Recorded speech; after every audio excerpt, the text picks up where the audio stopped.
Good morning and welcome to the Morning Spotlight Podcast. I'm your host, Mike Ham, coming to you as always from the Spotlight Studios here in Morristown, New Jersey. My guest today is a retired 16-year veteran of the fire service who launched his real estate career over a decade ago, rapidly becoming one of the country's top investors. Within his first few years, he transacted tens of millions of dollars of real estate and has become one of the nation's leading experts in commercial multifamily transactions. His no-nonsense, zero-tolerance approach put him on the radar of A&E Television, where he starred on the show Flipping Boston.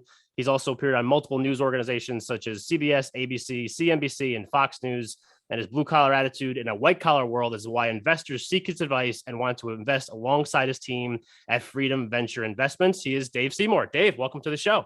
Hey, Mike, what's up, brother? Nice intro, man. You didn't trip over that only 4 or 5 times. You did only good. 4 or 5 times, and it's because I can't type. So like literally I'm reading it and I'm like saying it as I typed it. And then I'm like, no, like you messed it up. Yeah. You know what? I've taken that thing and like rewritten it, I think 4 or 5 times. You know, after a while, it becomes pretty old hat. Yeah. But right. I will tell you this much. Every time I hear it, I think to myself, damn, that guy sounds important.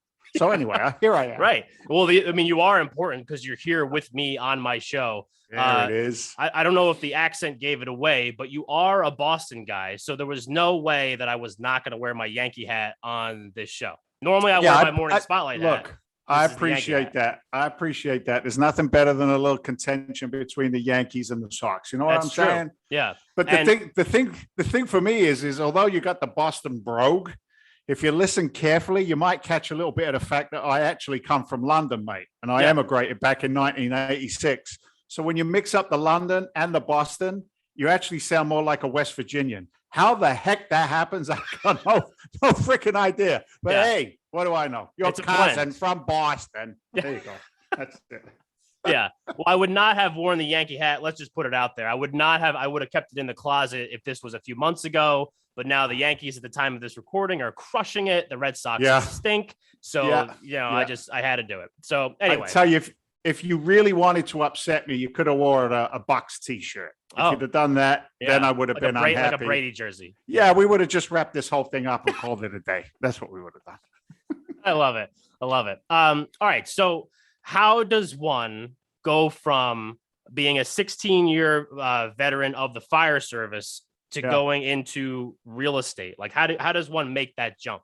Yeah, that's always a great question. And I try and be as succinct as I can when I answer it, which isn't my forte. If I can use 1,000 words instead of 2, I generally do. But, for the sake of time and clarity on it, real simple, man. I come from a working class background, right? My old man said, don't lie, don't cheat, don't steal, do your solid 8 hours, don't ask any questions, keep your head down, keep your nose clean, right? And follow along with the rest of the sheep.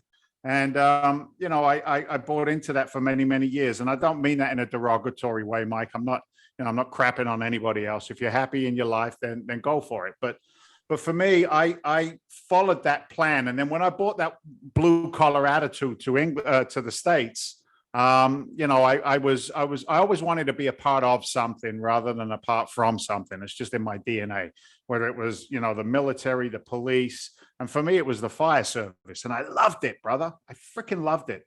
The BS in the firehouse, the first one in, last one out, adrenaline junkie, and unless you've laid on your back in a burning structure and watched the fire rolling over your head and be mesmerized by it. If you haven't experienced that, then, you don't know what I'm talking about. It's a freaking rush. Yeah. And, they always say, get that good government job, right? Fire, teachers, mailman, police, etc. And I bought into that. But what they didn't tell me is that you needed a modicum of financial intelligence if it needed to make sense for you. And that was the crux of the matter, was the fact that I had 0 financial education, right? And in America, it's so good. This country's awesome, man. You can actually spend more money than you earn, and it's not illegal. Yeah. Fantastic. It's the greatest country on earth. Greatest country in the world. God bless America. Well, that's all right if you have, some discipline. Well, I didn't. It was, cars, boats, leather coats, keeping up with the Joneses, got to get the house, got to get married, got to have a kid, got to have a pension, got to have a 401k. You gotta, right? And it was never, consequences of actions.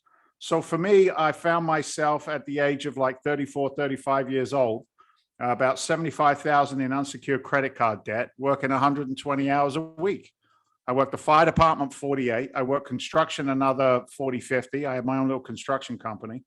And then nights and weekends, I worked in retail security, right? Trying not to get beaten up by shoplifters and junkies in the local grocery store. Right. It was it was a shit show, brother. It really was. It was a shame. So for me, I reached my point of no return. I share it freely. I'm sober over 32 years now.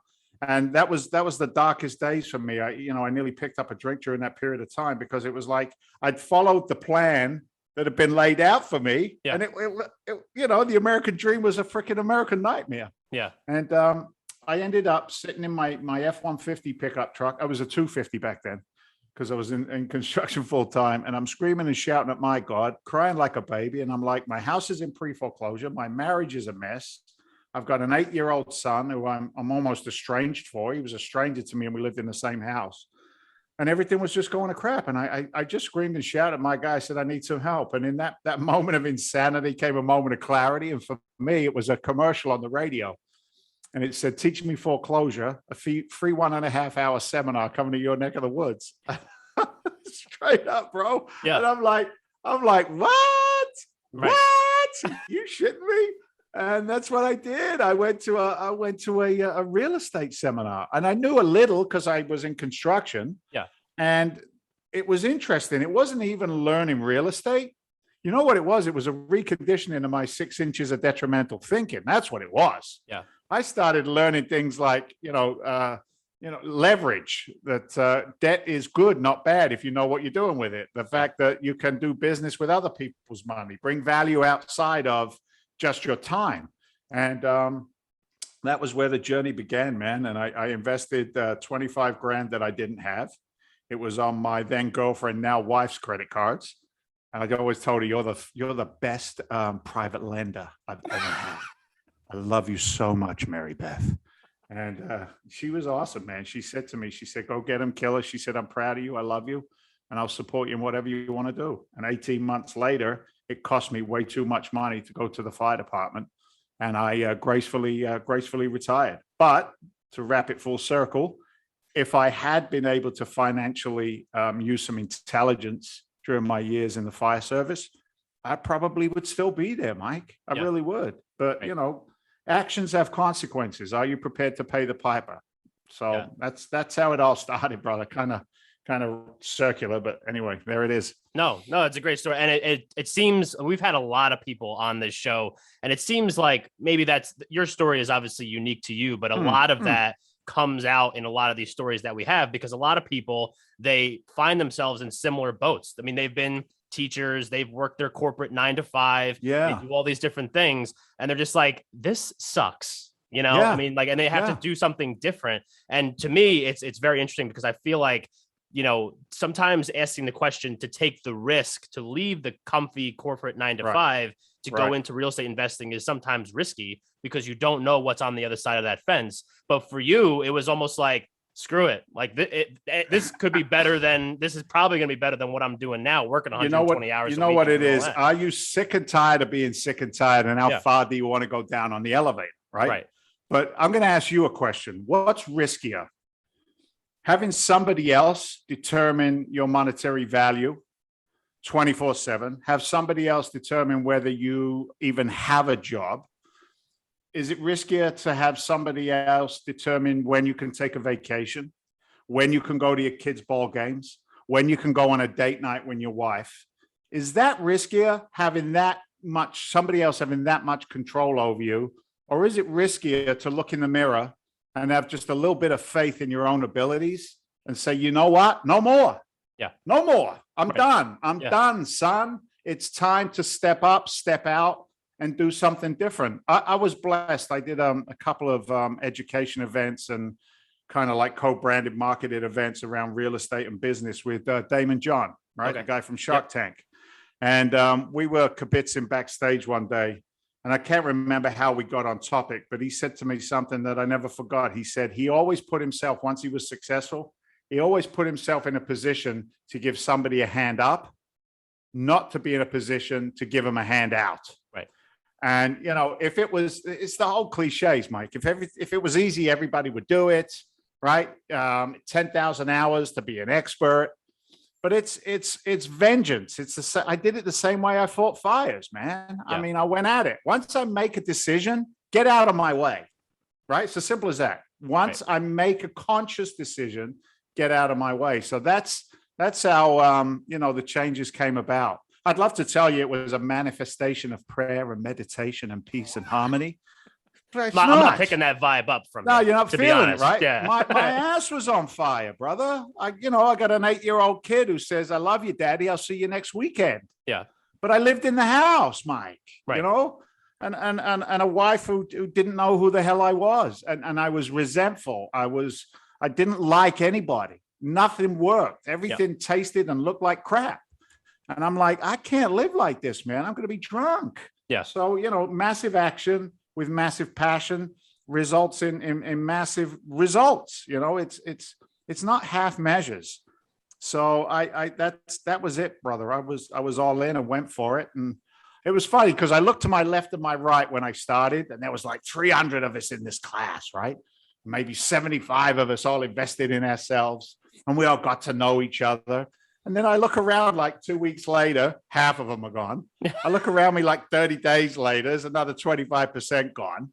I look around like 6 months and a year later, and I'm like, I'm the only one. And I'm looking behind me like going, where did everybody go? We all spent thousands of dollars to learn this shit. Where is everyone? Yeah. And look, when the going gets tough, you know what I mean? Right. But hey, I'm me, they're them, no judgment. It just is. Right. It just is. Yeah. It's funny that you talk about that. And maybe it's so I had a guy, this is what I'm trying to say. I had a guy recently on the show, this guy named Steve Sims.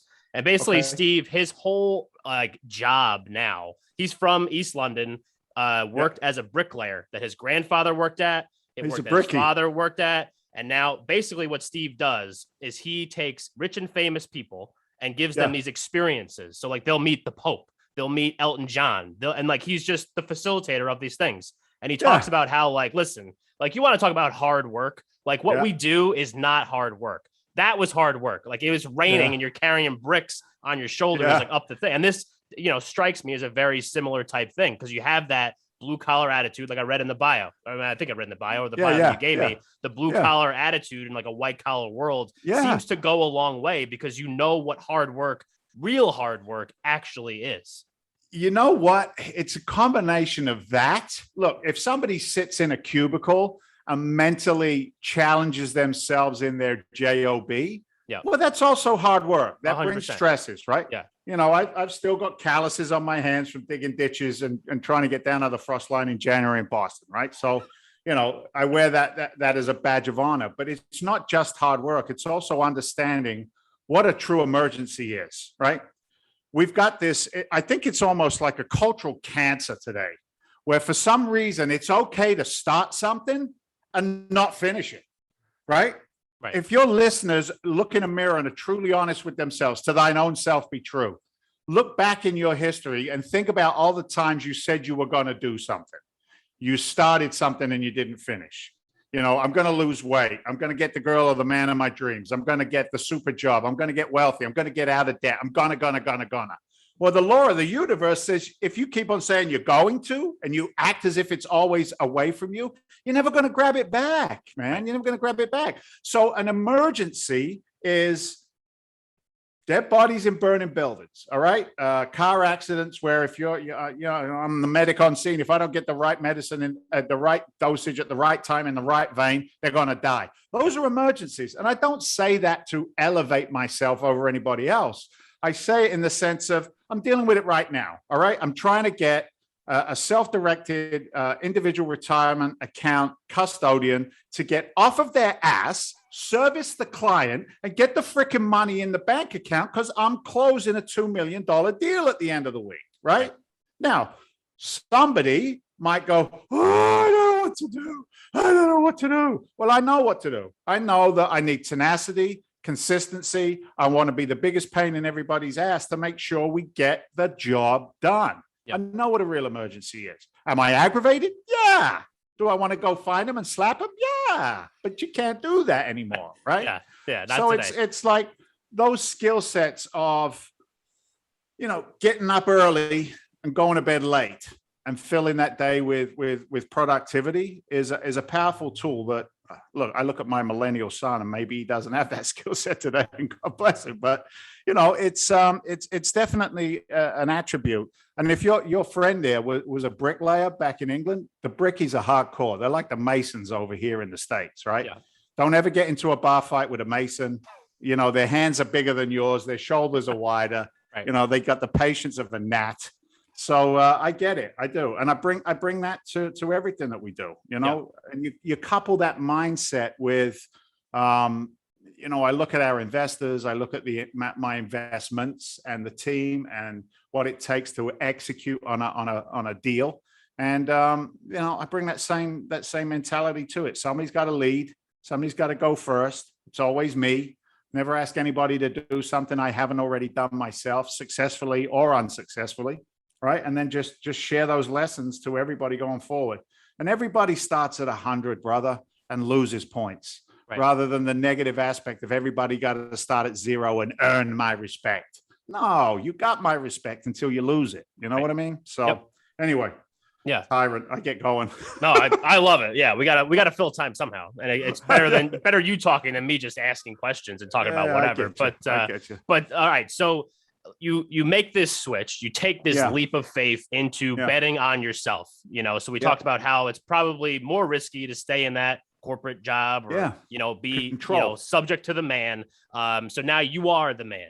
So at what point in that early career do you say to yourself, like, oh my God, like I'm actually seeing success, like like things are starting to move in a direction that I did not, maybe you did. I mean, maybe that's you, but I feel like not everyone that just jumps into something totally new is boom, expert at it. But is it like the combination of that blue collar work ethic and the tenacity and all the other stuff that you were just mentioning? But like, at what point did you start to see the return on that investment to that first class that you heard on the radio? Yeah, that's a great question. Look, man, it was a moment I never forget. And I've told it many, many times.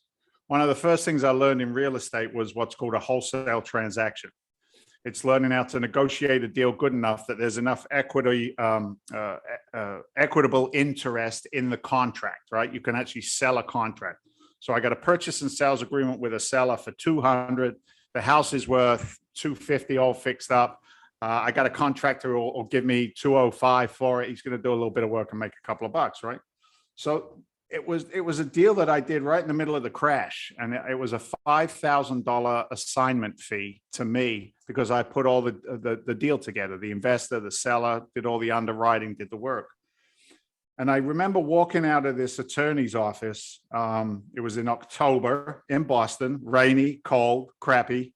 Boston. And it was like 5:30, and I stepped out onto the street outside this attorney's office, and I got a check in my hand for $5,000. And I had to, first of all, I'm looking for the cops because it felt illegal, right? I was waiting for 5-0 to pull up in the black sedans and whisk me away. Yeah, put a bag over your head, beat the shit out of you, throw you in the back of the van. Zip ties, and you're out of here. Next thing you know, you're getting waterboarded somewhere. Yeah. But I had the check in my hand for $5,000. And I reverse engineered what $5,000 meant to me. And I thought about the amount of times I was praying that the phone would ring in the firehouse so I could do a 14-hour overtime shift overnight and take home an additional $200. 14 hours, take home $200 because of all my deductions and everything else, union dues and, insurance. Right. And I got a check in my hand for $5,000. And I remember saying to myself that day, this is my shut up check. And it was the check that I could take to everybody who said I couldn't do it. Everybody who said, it's a joke, it's a scam, blah, blah, blah. And I just took that check to a certain few individuals. I showed it to them and I said, shut up. That was it, baby. I got me a shut up check. And here's the thing, watch. Your question is, when did you realize you were getting a return on that investment? That was a mind shift, because once I did it once, you could never say I couldn't do it. And more importantly, you can never say I can't do it again. Right. And that was just gasoline after that. Now it's on like Donkey Kong. You know what I mean? Yeah. Because you portray yourself as somebody who's executed on a deal. So, and that just got momentum behind it, velocity behind it. And here I am today. You know what I mean? Yeah. With me on my show. Yeah. So you've made it. Where else? I would say, made it. Yeah, Big I time. would say that you made it. Big time. I'm in the big leagues. Big leagues on the morning spotlight. So talk to me also about so I mentioned, for people that don't know, you were part of the A&E show Flipping Boston. And then I mentioned some other news outlets that you had been, a part of and all that kind of stuff. Were those things that you actively sought out? Or were those things that people were like, yo, Dave Seymour, you got to go talk to that guy because he's awesome and he knows what he's doing. Look at you kiss ass. You know what it was? It was a combination of things. I said to you, right, when I came into that class 6 months later, there was nobody left. I'm at the front of the race, right? And that gets recognized when you begin to do what the mentors ask you to do. When you start doing what you've invested in and getting results, people notice. And I found myself in the education space. One of the guys that I had learned from said, you know what, Dave, you're funny. Help me with my comedy when I'm on stage and I'm talking about business and stuff. I'm like, yeah, whatever, I'll help you. Yeah. And then the next thing I know, I'm hanging out with Russell Brunson. I'm hanging out with, there was a whole bunch of them. These are some of the best, Gary Vaynerchuk. These were some of the best internet marketers, association through one or two guys. And it was Brunson who sent a blast email to like 10 or 15 house flippers, and I was one of them. And the email said, A&E Network, the Departure Films company's looking for house flippers. You're a funny bastard. You should apply. It was something like that. And I sent in a vanilla application just for shits and giggles. I'm thinking, nobody's going to call me. What? Right. Yeah. But what I did know at that moment in time was in marketing, you got to have an angle. You got to separate yourself somehow from the pack, right? So I actually loaded that application with profanity. All of the worst words that my grandmother said I should never use, I made sure I put them in this application. Name of what they asked, name of your company, I put on there, Go F Yourself LLC, right? That was the name of the company. Yeah, right. And then I layered it in there. And at the end of it, it was like, don't call me. Just get on a plane, train, or an automobile. Come to Boston. I'll show you how we do it. When everybody else goes running out, we go running in. Same way we fight fires. Kiss my rear end, love David, something like that. And it was funny. They called. I hung up on them. They called back. And the kid says to me, he says, you're a lunatic or you're a genius. I said, is there a difference? And that's how that started. They came out, they did a little pilot. And, 29 episodes later, they're asking us to sit on Squawk Box and, Squawk on the Street and Fox News. And I'm like, oh, my Lord. And people are recognizing you're in a men's room in Canada. And I'm like, this is just bizarre. Yeah, this is just straight up weird. Yeah. But, I leveraged it. It was the one thing about that TV show that was powerful. It allowed me to open doors that a lot of other people would just have a tough time opening, right? And look, you're perceived as an expert, whether you're an idiot or whether you're an expert because you're on TV for some reason, you're an expert, right? Yeah. And I can testify to the fact that I legitimately know there are genuine idiots on TV who don't know what the hell they're doing. And people watch them and go, oh my God, look what they did with that paint and carpet. That's so beautiful. Honey, will you do that for me this weekend? Right? Or they go, look at that, Bob, we can make $75,000 in a half an hour and we can put a kitchen in our house for $250. Let's go be house flippers. Right? Stupid. Yeah. Oh my God.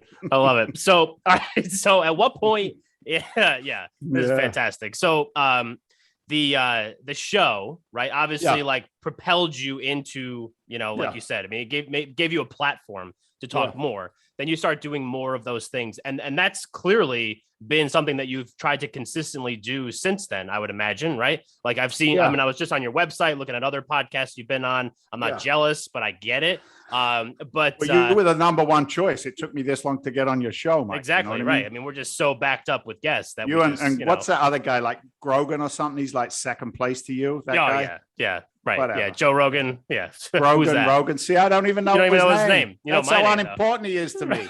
You see what I'm saying? I'm on the Mike Ham show. That's right. So talk to me about the importance, because I've been trying to do that over the last year plus now, of trying to, like, it's not a TV show, but this is a platform that I use to talk to people that either I want to do business with, that I want to do business, for, I want to connect with them, I want to meet them, I want to talk to them, I want to learn from them. That's something that you've consistently done. So talk to me about the importance. Like, once you saw that first opportunity, how many opportunities you've tried to seize since then? Yeah, great question, brother. Really is. Look, one thing I know is that marketing and branding in and of itself is probably $1 billion industry, if not more, right? And I'm spitballing. I'm just shooting from the hip with these kinds of numbers. I have tried and failed and succeeded in leveraging the brand and reinventing the brand as time has gone on. The education space and the seminar space, to be quite honest with you, was a challenge in that arena, because the expectations of people who invested were so high based on the amount of capital that they invested, that no matter what the fulfillment looked like, it was never good enough. So you've got bad brand management at that point, right? Fulfillment. So I learned a lot of lessons there, is to lower expectations, always be in a position from a brand standpoint to over deliver. What else have I kind of like done with it? I've used the brand for hard money lending company, which was great. We were kicking butt and taking names, and then COVID came along and put us out of business in 3 days. Right. So, you suffer the lumps and bumps.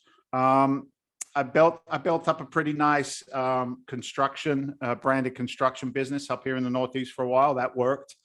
But you know what it is, man? I get bored. I think it's part of the DNA profile that I get bored with just the same thing. So just to tie in what you're asking around, leveraging that brand, we're about to I got a call later on today with a company out of Kansas City, and they're a publishing and marketing company, and they represent some of the financial brands that you see on like Fox News, a lot of the stock guys and that kind of stuff. And they'll have a book. They leverage the brand, they sell a book, and then they've got products and services at lower price points, great fulfillment stuff, inside scoop on stocks and bonds and puts and calls. Like, I got no idea what the hell that world is all about. Right. But what happened is they reached out to me and they said, we've got a client base that is screaming for commercial real estate opportunities. And when I say commercial, I'm talking about large multifamily assets or build for rent communities, that kind of stuff. He said, and we don't know how to service them. Can you help us out? So they then go to my website, like you did, and they look at some of those snippets, those bits, right? Those bits and pieces that are all consistently being out there, social media, et cetera, et cetera. They looked at it and said, Dave, we want to bring you back in. You want to come back in? So we're building out a platform now that's going to be, national again. We'll be back on Fox. We'll be back on some of the, the radio stations talking about the services that we give, being able to educate. I think branding is not just about, look at me, I'm a Kardashian, look at my butt, kadunk, right? That's one thing. Right. But yeah. I think the most powerful branding is the branding that's service oriented. If you can talk about more about them and what you can do for somebody, I think the branding has more pop and just density to it, man. Like some depth to it instead of light and fluffy. So anyway, that's my take on it for sure. Yeah, people want to feel like that connection with you. They want to feel that trust. Yeah. They want to know that you're there to help them with whatever they may need, and that's the vibe that I'm getting. So, but you mentioned in the course of that answer that you get bored with some stuff, and you also you mentioned that the commercial multifamily type stuff. So at what point in your career here did you transition from like the wholesaling and the flipping to the commercial multifamily investing? Yeah, great question again. Look, man, I was always involved. As soon as I had enough capital to buy a cash flowing asset, I did it. Mm-hmm. When I say enough capital, it was 3% of purchase price back then, right? Freddie or a Fannie loan, you can put 3% down, buy a 2-family. Year later, rent out the one that you were living in, do it again, get a 3-family, take the equity out and keep rolling them. So I was always involved in smaller multifamily assets, as much as I'd say the personal portfolio was maybe 120 doors, not huge in the scheme of things, but I never managed it, right? I never dealt with tenants. I always learned how to joint venture and leverage other people's skill sets to be successful. So always in multifamily. I mean, I got stories about the 3 T's: tenants, toilets, and trash, unhappy tenants who decide that they want to pour Crick down the toilet before they don't pay their last payment as they go out the door. So look, there's horror shows there. Pit bulls and parolees and all that stuff. I've managed assets in my early career in some of the rougher parts of the neighborhoods where people didn't want to go. But as it's funny, it's almost like an academic journey. That resistance to the same old always forces growth. And a lot of people for a lot of years were consistently asking me to get involved in commercial real estate at a higher level, right? Start putting more zeros on those deals. And I was resistant to it primarily out of fear, primarily out of like I'd make excuses. I'm too busy doing this. I'm too busy doing that. But, sometimes you just get forced into situations, and COVID did that for us. Right. And in middle of last year, we formed a private equity fund at Freedom Venture Investments to buy $100 million worth of multifamily assets using private equity and then leveraging that equity out into bank debt. And, I sit back and I look at it today and I'm like, why did I wait so long? You know what I mean? Why did I wait so long to be in this game? The interesting part of it is like, the product is real estate, large apartment complexes, new construction. We're doing a lot of stuff in the Florida market. I just pulled our numbers this morning. We got about 183 million in build products under contract right now. So, you're going to be very, very busy. But, you start looking at those things, and the product is real estate. But, if you ask me what I do today, Mike, I tell you, I'm in finance, man. Right. I'm in finance. I talk about cap rates and cash on cash returns and internal rates of return and the delta and it's like when I first started, all of these money guys, they give me all this language and I'm like, stop it. Your Harvard degree, your Yale universities, stop it. Yeah. They'd say, well, what are you looking at for a yield? I go, what do you mean a yield? What are you talking about? Yeah. And they're like, layman's terms. Tell me what you're saying. Oh, a rate of return? No, I want 10%. I want 6%. I want 8%. Why don't you just ask me that? Yeah. But you have to accommodate, brother. You can't, it's okay to go in there with attitude, but you got to learn to accommodate. You got to be able to, for me, anyway, I don't care what anybody else does, but for me, I have to be able to really assess my landscape as quick as I can and then deliver. I came off a call recently with an Israeli group. There's a group of investors in Israel. And I love that community, man. It's like, it's just so good. It's just so good. And, I'm on there, doing my thing. And I get off afterwards and I'm gauging the responses. And I said to my guys, I gave them too much Dave, huh? They couldn't handle the full Dave. I need to dial that one back a little bit. Yeah, right. And Walter Novicki, my partner, he says to me, yeah, you need, with those guys, you got to dial back the Dave a little bit. And then you go into, like, I go into a construction meeting. Our construction company is Slayton Construction out of Chicago. And, Johnny Slayton, he's got mitts like I do. Yeah. But he's doing maybe $4 billion worth of construction in his career. Right. But he doesn't, he wants full Dave. Yeah. He wants me to chase him. He wants me to smack him around a little bit. You know what I mean? And so, it's always interesting how you learn to, navigate in these waters. It's the pretentious ones that annoy me, man. I've never been good at pretension. I've never been good at, people's consideration of hierarchy. It's like I said before, we all start the same, man. Yep. Screw me over, you lose points, right? But, if we work together, rowing this boat together, take a little bit of a lot instead of taking a lot of a little, then we got some good business we can do together. Yeah. You know what I mean? Some real good business and service the client. So I've been in commercial for a long time. Where we're at today, I mean, if you count my partner's experience, the 3 operators in this team, we've probably got 60 years 60 years of ground up construction and multifamily and raising capital, deploying capital, paying it back. So it's a fun world. We're crazy bullish right now, dude. I'm like, what are we doing? And I just keep on putting more shit under contract. I don't care. We'll get it done. Right. We'll get it done. Yeah. Figure it out. 100%. Yeah. So also you mentioned the team. Like, so talk to me about the importance. So if people go to freedomventure.com, they can go to the website, check out everything that you got it.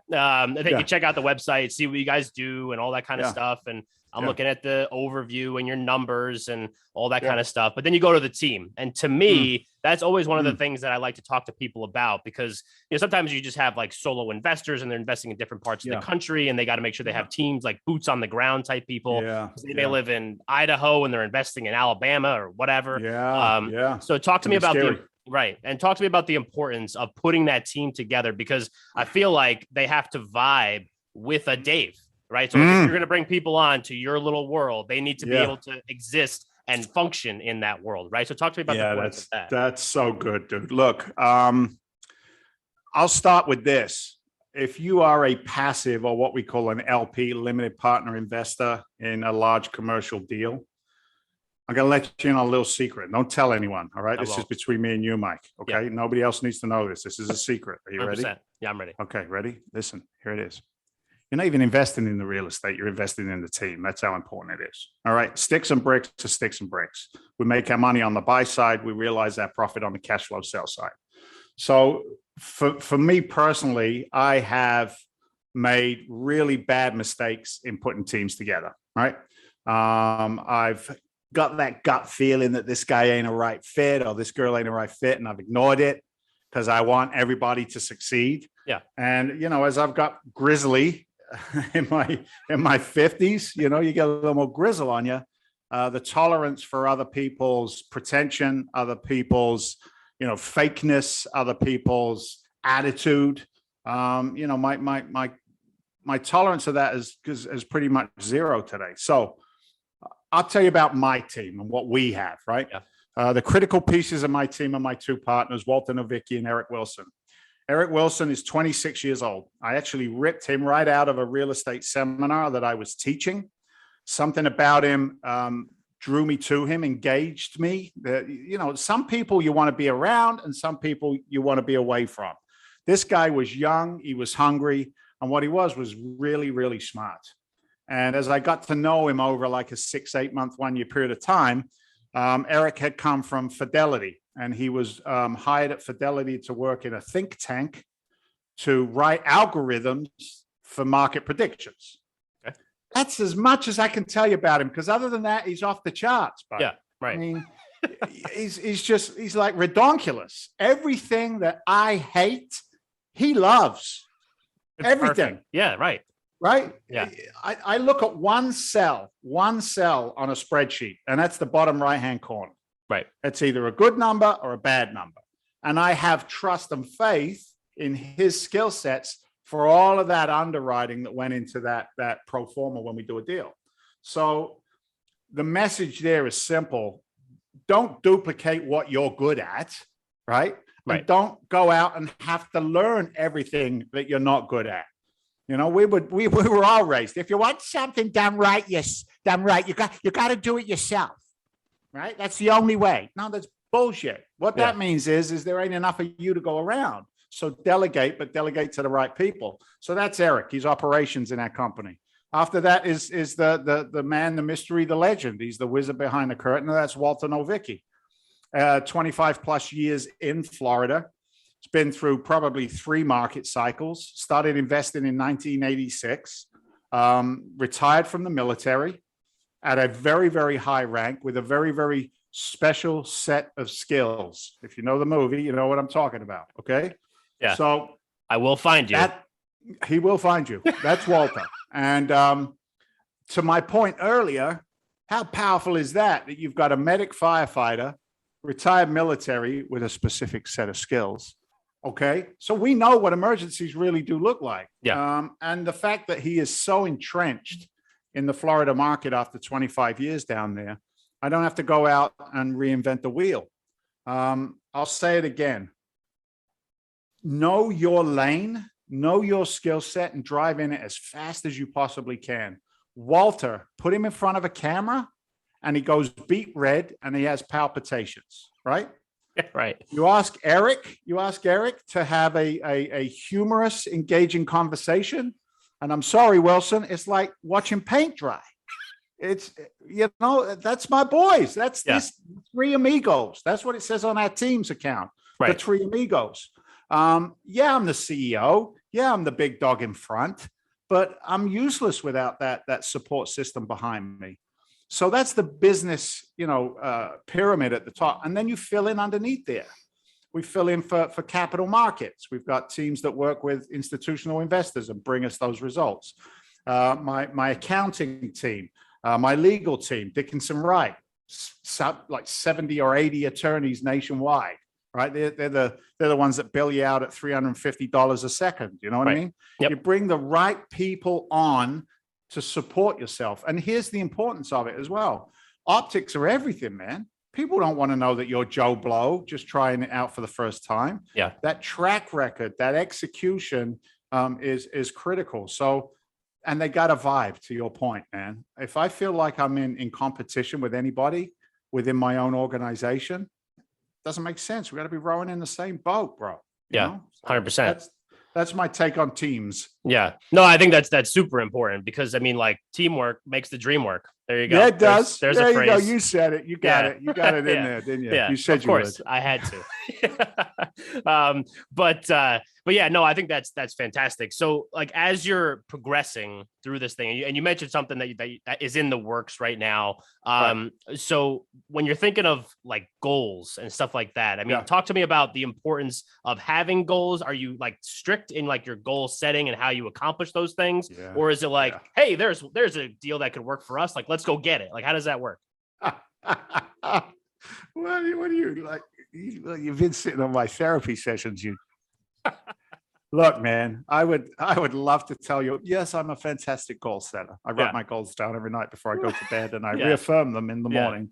I set my put them into the universe. Yes, I manifest those things. I manifest them and I have a vision board and I focus on them. Look, I suck at goals. I suck at goal setting, which is why I bring systems and detail and process in underneath me, because goal setting is a process. Yeah. Although I kind of like make fun of it, I am a true believer in it. For example, my desktop right now, it's not just a picture from, Apple with stuff swirling around. It's a large apartment complex that I'm going to build. So every day my computer comes on, I see what's going to happen next. Right. Like for me, that's a form of goal setting, right? Yeah. I'll give you another example. We have a 14 unit, small little apartment deal that we're closing on middle of next week. And it was a $2 million raise. Long story short, I got to backtrack to bring in $2 million in 5 days. We just got the last one committed today. So in 5 days, we raised $2 million. Well, we didn't just go, holy crap, who do we know that's got money? Let's start calling, right? The goals have been, right? The goals have always been to nurture and educating. So when that opportunity comes out, the goals have already been met. How many investors do we have that are hungry for our products and services? How many do we need for our next investment? Start building all of that infrastructure now. So, for me in business, that's kind of like a goal itself. My personal goals, I try and be more present for my family, and that's really one of my hardest things. My wife is the rock that I get to stand on so I can look cool. It's as simple as that. Yep. If I don't have that in sync with what I'm doing out here in the big wide world, Daddy can't kill the dinosaurs and bring home the bacon if you don't have the foundation. You know what I'm saying? Yeah. So, personal goals are that. I try not to chow down like a lunatic and avoid the carbs. I'm too lazy to work out. So I got a home sauna and I just sit in there and sweat like a lunatic on the weekends. I come out like turned inside out. There's no salt. I need salt. But, I'm a fruitcake, man. But you know what I am? Whatever. I just go at it. You know what I mean? I go at it. Yeah. Am I susceptible to shiny things? I think is kind of what you were alluding to. Sure. Damn straight I am. Yeah. I am. I said to Walter early in our career, I said, here's what we're going to do. We're going to make offers, a lot of offers. We're going to just go for it and get out there in the marketplace. And that creates scalability. And it's like a Tony Robbins type thing, right? Burning the bridges. Yeah. If you make those offers and they get accepted, now your reputation's on the line. So you make it work. Right. Right. Yeah, you figure it out. Yeah. You figure it out. You make it work. So, yeah. That's kind of like a form of goal setting for us, is to, I kind of like make a mess and then my team monetizes it. Right. Oh no, yeah. we did it again. Right? That son of a bitch. Let's go. Let's go. And then on the other side of it, that we're all high-fiving, our investors are high-fiving. So I'm not the most conventional dude out there, brother, but it seems to be working. Yeah. No, I think that's great. So I have one more question before we get into our closing segment. So you just said that you're not the most conventional guy, which I would, after this, almost hour-long conversation that we've had, I would tend to agree.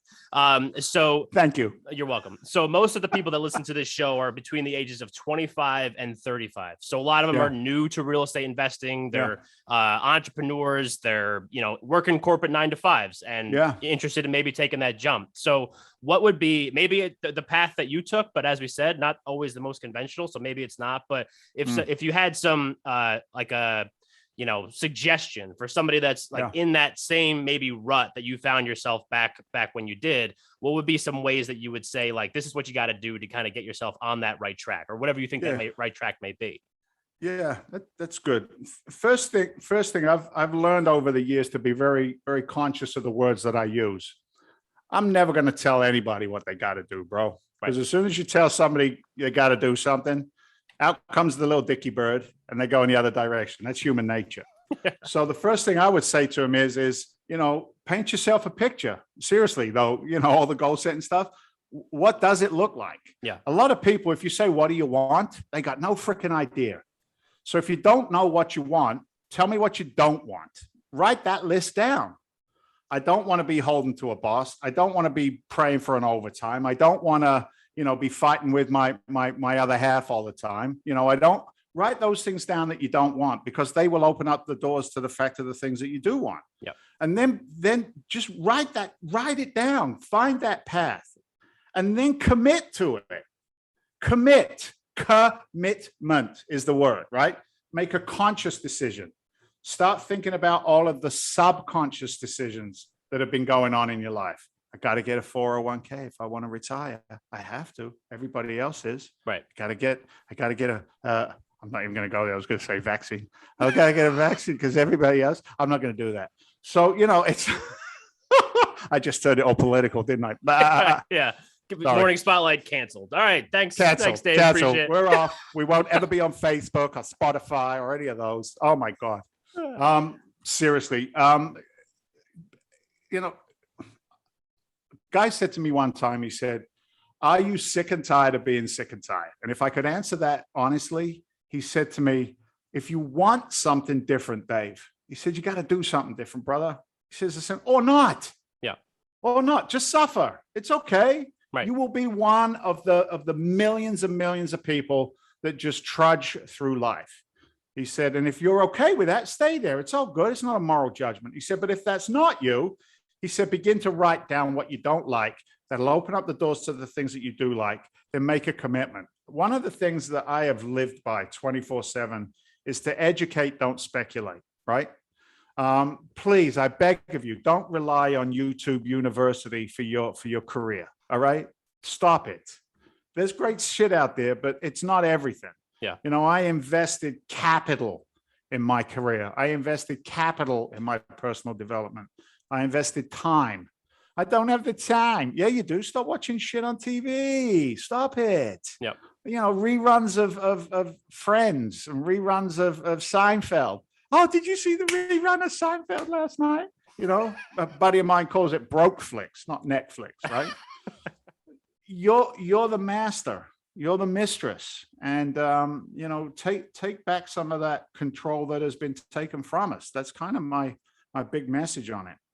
And then you've got something of value that you can give to somebody else, man. I can't leave a job to my kids when I die. Right. I can leave them entrepreneurship. I can leave them cash flow in real estate. right? I can do that. Yep. Can't leave them a job. Can't leave them a collegiate, diploma sitting on my wall. Yep. It cost me $120,000. So, I get a little honorary when it comes to this stuff, 100%. Awesome. Yeah. So let's move the show, and maybe we already touched on it, but let's move the show into our closing segment, which we call Under the Spotlight, because I know your time is precious and I'm not keeping you longer. I promise than I said I would. So Under the Spotlight, the spotlighters, which is what I call my audience, have listened to Dave Seymour and Mike Hamm talk for the last 55 minutes, however long we've been going for. What would be one thing, and maybe we've mentioned it already, but what would be one thing that you want the audience to walk away from this episode with? So you're under the spotlight. Two things: educate, don't speculate, and stop living in terminal uniqueness. You're not unique. Your fears, your woes, your challenges, the stuff that you put your feet on the floor in the morning and you go, oh no, not another day. It's not unique. Stop it. Stop wallowing in self-pity. Get off your ass, get in the game. It's a great game. Failure is more valuable than success. Okay. And I'll leave you with that. Failure is more valuable than success, but you can also purchase other people's failures. I learned that a long time ago. Yeah, no, I love that. Awesome. All right. So if people need more Dave, and after this episode, I cannot imagine that they don't need more Dave, where can they go to get more of you? Let's hit them with the links. Sure. You've got the LinkedIn. Just go to LinkedIn and Google my name. I think I've got an Instagram account, Dave Seymour, 343. You could get us at freedomventure.com. If you're on Clubhouse, you can go to daveseymour.club. On there, I got some nice giveaways, some analyzing tools that I've used in my business for a long time in real estate. But just you can find me. Hey, here's one for you. Ready, Mike? Old school. Pick up the phone, 781-922-4418. All right. Fantastic. Just tell my team you heard me on the Mike Hamm show. All right. Right. I love it. Awesome. So I'll make sure I put all of that, including Dave's number, in the show notes. So for anybody that does want to reach out to him, please do. I'll put the morningspotlight.com and the morningspotlight@gmail.com. If you do want to reach out to me and ask questions about Dave, I'd be happy to make an introduction to him as well. I'd be happy to do that. Dave, thank you so much for coming on the show with us today. This was epic.